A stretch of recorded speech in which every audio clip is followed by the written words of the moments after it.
Well, joining me now, Sky News contributor Graham Richardson. Richo, great to see you tonight. Let's talk about the beef with China. Of course, it's been escalated in the past 24 hours. They've now banned this kombucha abattoir from exporting to China. I know we've spoken about this ad nauseum, Richo, but it just seems to me that they've waged an all-out trade attack on us. It'll be interesting to see how we react and how the Prime Minister reacts in coming days. It will be. I mean, look, I don't think we should overreact. China will get over it. I mean, they are pretty precious. And remember that totalitarian regimes can't stand criticism. They never could. And so, you know, we are going to go through this difficult time. But the Chinese need us. When the crunch comes, we're a very, very reliable source of very good coal. And they're not going to give up on that any time soon. So I think it'll be okay. It'll just be a rocky road for a few months. And, of course, iron ore too, Richo, which I think is obviously very, very important, although I see the Canadians are muscling in that area, so we'll have to be careful. Look, this legislation that Josh Frydenberg has spoken about today, levelling the playing field for media operators, is very significant in this country, and in fact the world is watching on. Effectively, the Googles and the Facebooks of the world will be forced to pay for the contents that's created in Australia by Australian journalists. I think it's outstanding legislation. I think it's something that will ultimately save quality journalism in this country, and I applaud the Morrison government for being world leaders in this area. So do I. I think it's terrific. I think there needed to be something done. You can't simply allow these giants to run everything. It becomes a farce. And also, their connection with people on the ground is so distant that it basically is meaningless. And so if you want meaningful news, meaningful coverage, then you've got to get away from them. You've got to make sure that there are journalists on the ground who are doing the job. Indeed. Now, Richo, you know the Labor Party better than I do. What's going on with the CFMEU? I'm sure that's a pretty obvious question there. Or statement. What's going on with the CFMEU and this split?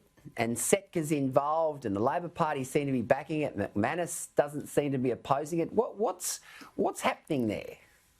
Well, I think Setka has been losing his grip. Now he's fighting back, as you would expect him to. He's a tough guy. But he's losing the battle. And so I think, it'll go on for a few more months, maybe a year, because it'll be in courts.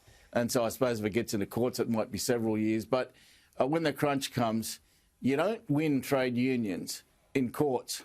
You win them on the votes of members. And he's lost the support of the majority. So no matter what he does, how much thrashing around he does in courtrooms, he will lose in the end.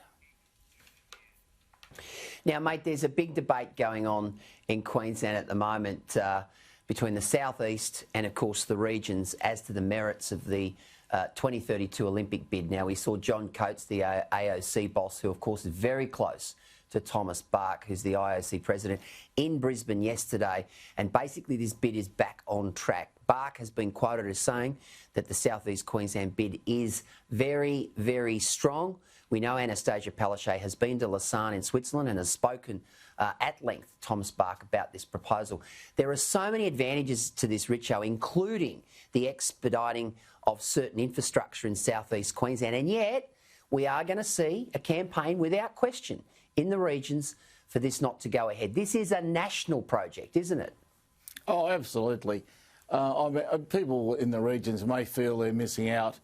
But really, this is something that lifts the spirit of an entire nation. Just go back to how good it was in Sydney for that couple of weeks. I mean, it just transformed us into heroes. I mean, everybody was happy. Everybody walked around with a smile on their face. And there's no amount of money you can use in a budget to pay for happiness. Happiness is pretty hard to come by. But in the Olympics, there's plenty of it. And you also see all that wonderful effort, the way that the people train and how hard they work to achieve the goals that they set themselves.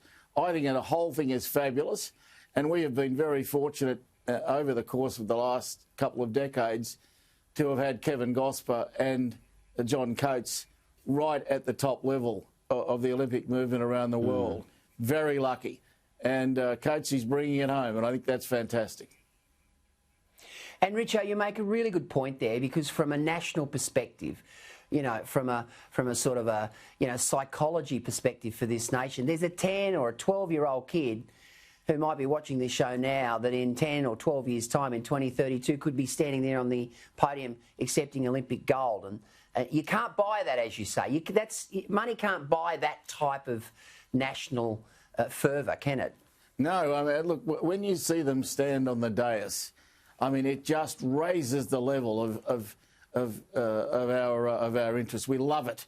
We get really off on it. And then I remember that, you know, there are moments in Olympic Games where you are lifted out of your seat.